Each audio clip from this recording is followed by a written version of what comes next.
मुनसरिफ terminology, इसको grammar वाले अल-ममनू मिन अस्सर्फ भी कहते हैं। उर्दू या फारसी कंस्ट्रक्शन में मैं इसको बोलूँगा असबाब मनअ सर्फ और अरबी में मैं इसको बोलूँगा असबाब मनअ सर्फ। ग्रामर वाले गैर मुनसरिफ इस्म या अल-ममनू मिन अस्सर्फ इस्म किसको कहते हैं? वो कहते हैं कि वो इस्म जिसमें असबाब मनअ सर्फ में से दो सबब पाए जाएं या एक ऐसा सबब पाया जाए जो दो के कायम मकाम हो। पहले हम देख लेते हैं जी वो असबाब मनअ सर्फ हैं कौन कौन से और कितने हैं। जिस तादाद पे इत्तेफाक है उलमा का वो है 9। वो कहते हैं जी 9 असबाब मनअ सर्फ हैं। ये 9 कौन कौन से हैं मैं आपके सामने बोर्ड पे लिखता हूं जी। पहला सबब है अदल, दूसरा सबब है वस्फ, तीसरा सबब है तानीस, चौथा सबब है मारिफा, पांचवा है उजमा, छठा है जमा, सातवां है तरकीब, आठवां है अलिफ और नून ज़ायदातान और नवां है वज़न फ़ेल।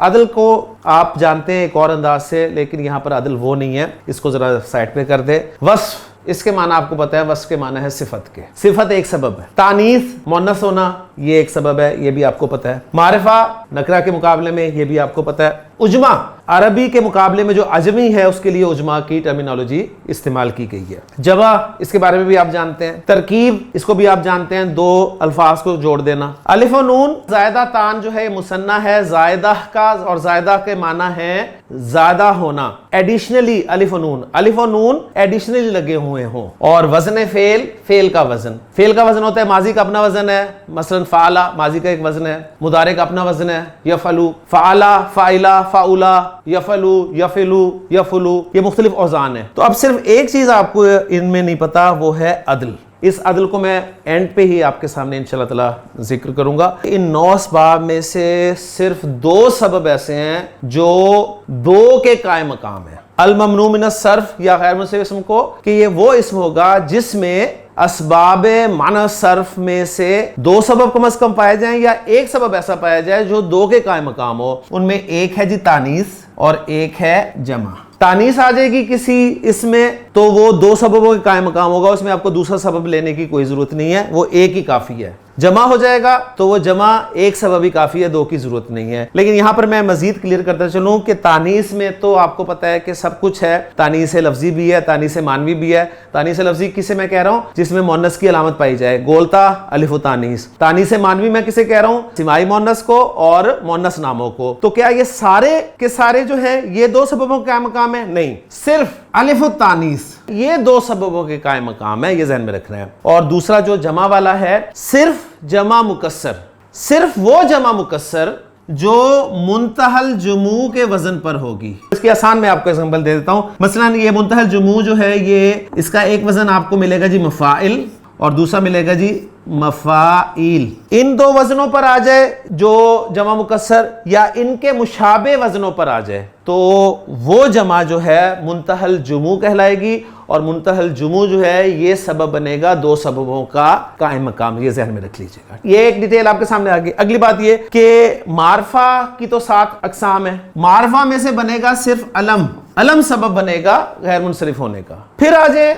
उजमा, सिर्फ वो अजमी जो के गैर अरबी में यानी अजमी में भी अलम इस्तेमाल होता होगा। तरकीब सिर्फ वो होगी जिसमें कोई इजाफत भी ना हो और ना ही जुमला इस्मिया होगा। बाकी इसमें अलिफ और नून ज़ायदातान कोई इशू नहीं है और वज़न फ़ेल इसमें भी कोई इशू नहीं है। तो रह गया अदल। तो अदल के बारे में मैं मुख्तसरन आपको भी बता दूं। अदल के माना है फेर देना। किसको फेरना? यानी सीगे को फेरना, उसके असल वजन से फेर देना, इसको अदल कहा जाता है।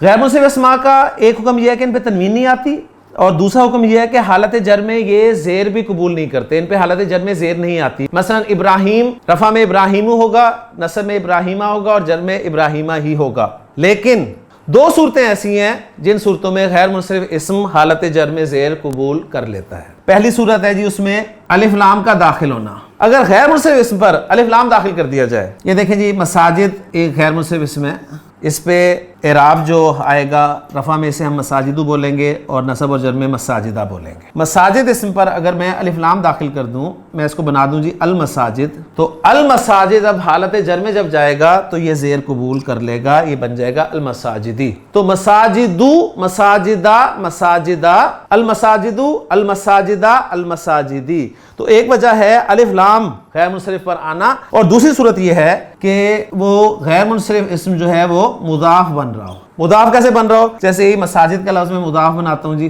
میں کہتا ہوں جی مساجد اللہ, اللہ کی مساجد. اب ایشو کیا ہے کہ حالت جر میں زیر قبول نہیں کرتا نا, تو حالت جر میں کسی بھی اسم کے جانے کی صرف دو وجوہات ہوتی ہیں. ایک وجہ ہوتی ہے کہ کوئی حرف جر اس کے پیچھے لگاؤ, جیسے المساجد کے پیچھے فی لگا ہوگا تو فی المساجد ہی ہم کہیں گے نا, یا دوسرے وہ اسم مضاف الیہ بن رہا ہو. تو اب اس مساجد اسم کو جو کہ یہاں پر مضاف کے طور پہ استعمال ہو رہا ہے لیکن جر میں جانے کے لیے اسے مضاف الیہ بننا ہے, تو مضاف الیہ سے بنانے کے لیے اس سے پہلے مجھے ایک مضاف لگانا پڑے گا, اور وہ میں لگاتا ہوں جی ابواب. تو اب اس نے حالت جر میں زیر قبول کر